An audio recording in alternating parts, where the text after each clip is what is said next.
How's everybody doing out there? This is Dave, or DJ Spynn from Flash and Dance DJ Service. I'm starting a new part of my YouTube channel that is going to be called DJ Spinn's Vinyl Talk.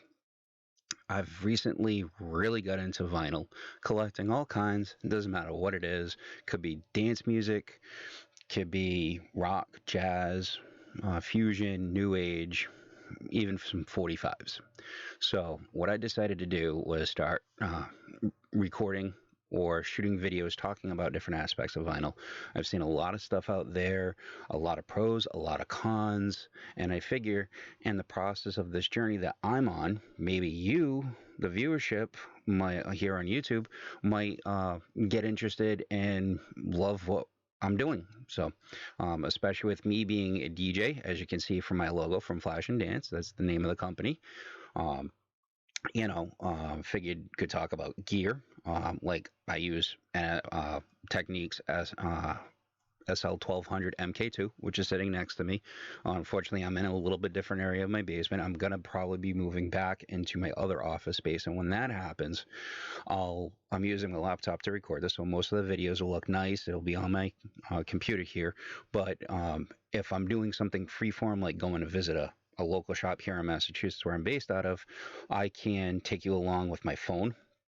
And that way you guys can see why I'm going crate digging, what I'm buying, what I'm looking at, things like that. Because there's a lot of great mom and pop shops outside of major stores. So I want to say that. Plus, I can also show you my collection, things like that. I can show you how, with my experience from DJing, I can teach you guys a little bit more too about equipment. You know, home audio versus professional level gear is two totally different animals.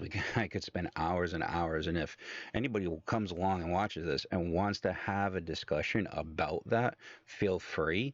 One thing that I will say is that negativity is one thing that I will not tolerate on this channel. I know there is a lot of arguments in the vinyl community about what is better, what is this, that, and the other thing, and that's fine. Those discussions are awesome to have and awesome to really go through and discuss things, but don't let the opinions override something. Okay. If you have questions about it, please feel free to post, and you never know who's going to step up to the plate and help you out with an answer. As I always say, keep it simple, stupid. And the reason why I say that without insult is that the more you add things in, the more complicated you make something, the more you're going to make it so things are not going to work and be easy to troubleshoot at the time when you need them. Now I'm rambling on here, but this is the first episode of this, and I feel like I have a lot up here I want to get out onto here. So, with that being said, I'm actually going to do an unboxing as well. I'm here, like I said, in my office, and I'm going to go through a couple of things over the last couple of, I'd say, months of a build up to get to the position I'm in now. Obviously, like I said, I'm a DJ, and I've been with music at least a good, I'm 43. I'm going to be 43 this year in about another month or so. I've been with music for about a good 30 years of my life, and that all stems from one person. And that's what part of this video is about, is just explaining what and why these videos are going to be what they are. So with that being said, my music started off way when I was young, and it started off with three, count them, 1, 2, 3, very specific albums. And that was the Back to the Future soundtrack, Appetite for Destruction by Guns N' Roses, and Alabama Christmas. Now, one album in particular before those that caught my attention was An Innocent Man by Billy Joel. Okay? That album in particular, I can remember distinctly being 6, 7 years old. Was one of the first albums I bought without any prodding from my mom. She was into Neil Diamond and stuff like that. So it was something different for us to listen to. And we sat there for hours listening to this, both A and B sides. And I couldn't get enough of it. Then all of a sudden, all comes along is Alabama Christmas. And that was the next one that I bought. Not with my own money, with my mom's money. And at the time, I can tell you that I remember Alabama Christmas when we went to the store and bought it.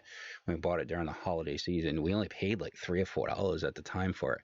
Now I bought the same one about 4 years ago, and I paid $22, including shipping, for the same album. I was shocked. It was moderately good quality, and at the time, I didn't know about all these other things, which I'm going to show you a few things, okay, that I've got that have helped. So one thing I've gotten recently, and yes, all my tools are right next to me because I have my deck right here that I use. Is first thing is one of these, okay, a little bit dusty up here, okay, and that's because this is what I use to clean my albums. When I go to put them on here on the turntable, I actually use this. This is a carbon fiber brush. It's a dual brush, okay, and it actually has a nice little handle on it, and it collapses like this. And I keep it over here next to my turntable, next to my other cleaning solution, and that is this. My wife bought this for Christmas. Okay, they used to have this kit that was an audiophile use, and what it was it came with a cleaning solution like this, a little bottle like this. Okay, it's Crosley's cleaning solution is this one, and I forget what they used to call this, but a spin cleaner or something like that. I forget the actual name for it, but that's been around since the 70s. This is just Crosley's version of it. Another thing I've gotten recently, and it's still full of liquid, so it's a little heavy, is this. Okay. It is called Knox Gear Vinyl Spin. Just make sure I don't put it down too heavy, too hard so it leaks. Because it is full of solution, and one day I'll shoot a video on it and show you guys how it works, because I've been using it to clean actual albums, my 12-inch, my full-size albums. But you actually use some distilled water, and the way the instructions are written, you just go right up to the bottom of the rollers, and once you do that and it settles out and it evens across the board, you take the solution, which I have right here. This is the solution, the Knox Gear solution, and it actually says on it here, it says fill the record washer with distilled water to the bottom of the rollers. Pour 3 capfuls of the cleaning fluid directly over the brushes. Each wash cycle should clean about 40 records. That I can test it does. So basically, you just you would fill that with the distilled water to the bottom of the rollers. And the best part about it is, the reason why I bought this particular one and not the spin clean, the yellow one that a lot of people get, is because this one actually has a rack in the bottom of it that it holds 10 pieces of vinyl, whether it be records or it be 45s. It even does 10-inch. So you just move the rollers where you need them to be. So, okay. You can leave the fluid in it. I've been leaving it in it. And it's perfectly fine. So those are my biggest things. So my process, the way I've been starting to do it lately, is I will, whether the albums or 45s are brand new, they've just been pressed and released, or they have something that's old. Like, for example, I have a giant collection over here to my right hand side that's about 800 to 900 pieces big of 45s, and it just got one bigger. I'm gonna do an unboxing with you guys today on my first episode of a brand new. This is something that not many people know with this particular album. That's this 45 that's in this box. It's a song that I searched high and low. I finally found it. I said to myself, I'm going to shoot a video about an unboxing, and I want to start doing this. So, it's fitting that I do it right now while I'm shooting this. But, so you clean things, and believe it or not, it doesn't make the vinyl go back to its purest form where it's 100% clean, but it does make it clean enough where I had a copy of ABBA's Dancing Queen. That's gotta be, so let's see, It was released in 76, so that makes it as old as me, if not a little bit older. So you're talking a 44-year-old piece of vinyl, and when I listened to it originally, it was a lot of pops and crackles in it, and it was fine. You could hear the music fine, but once I cleaned it, it quieted down immensely. So with that said, let me grab. This isn't a proper opening knife, but I actually go hunting, and I happen to have my hunting knife on my desk, so I'm going to use that to open this. So let's take a look here. Ooh, this guy really sealed this up, and I actually got nervous at one point that this had gotten lost by the Postal Service because they said it was delivered, and then I couldn't find it, and that got me all upset. So, and this is a song from a movie that I really, really love. So, and I'll tell you about it in a minute. And unfortunately, with stuff like this, you can't play it because you'll get a copyright strike on YouTube for it. So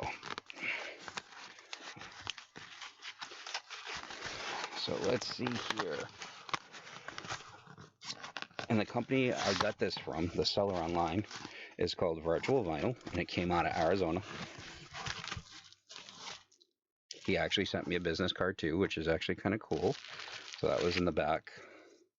It's actually kind of cool. It's a picture of the guy, I bet. The guy is Michael Hamula, president and COO of Virtual Vinyl. And he actually wrapped it up pretty nicely. And a piece of, sorry about that, and some packaging. Now, I can tell you already, this is still in its original sleeve. So, let's see, on side A is Glenn Medeiros, which everybody knows him from doing Nothing's Gonna Change My Love for You. To the other side, okay, that song is High Wire, okay, which I'm not sure if anybody can see that or not, okay. And then the flip side, I'm just going to straighten it out. That's actually the B side is High Wire. A side is Listen to Your Heart by Little River Band. Now, I heard a snippet of it in both songs and Karate Kid Part 3, and I've always loved the song. Now that we have YouTube and ways of finding stuff, you can figure stuff out. That's what I found out this was.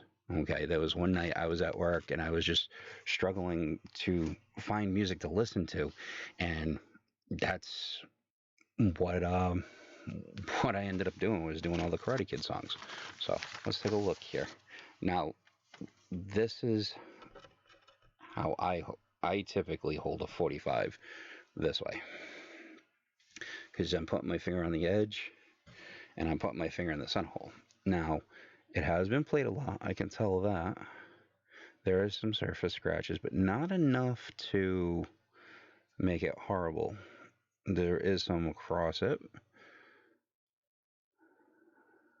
Looks like there's a few gouges in the dead wax, which is this piece that's right here that goes between the label and where the song ends. And it looks like Listen to Your Heart is actually longer than, let's see. So this one is, High Wire is 4:01. Listen to Your Heart is 4 minutes. So that's actually amazing that they're not quite matched up on time with vinyl. Oops, sorry about bumping the mic there. So that'll be an interesting listen once I clean that up. I'm not doing 45s right now. I'm actually cleaning all my albums right now. That's what I'm working on. Slowly going through it. Got a bunch of new stuff in from Mannheim Steamroller and Chicago and Elvis and stuff like that. So we're starting to hit the 15-minute mark here. So I'm going to say these are going to be down and dirty. These are going to be quick videos that I'm going to do. So we're going to leave it there, okay? And if you guys have any questions, feel free. You can email me through my website, Dave@flashanddance.com. I'll probably add a new email address called DJ Spynn's Vinyl Talk, and you guys can email me there directly. You can find me on Facebook. You can find me on here, obviously, on YouTube, and you can also find me on all the different social medias. Okay. I also have a Wednesday night show that I just started up last night. It's called Einstein's Metal Wednesdays. So like last night was 80s and 90s hairs bands where I do some rock and metal news. I talk about things that are going on, and I also talk about the songs, bands. So like next week on next Wednesday, starting at 7 o'clock, I will be doing a 4 hour show, okay, from 7 to 11, and that is all 90s grunge. And that is my top 55 songs when I grew up in the 90s of my favorite songs. So, with that being said, I am going to bid you adieu, and I will see you on the next video. And I will try and post one once a week. I'm not sure what day yet. It probably will be sometime on Thursday. So, with that being said, I'll see y'all later.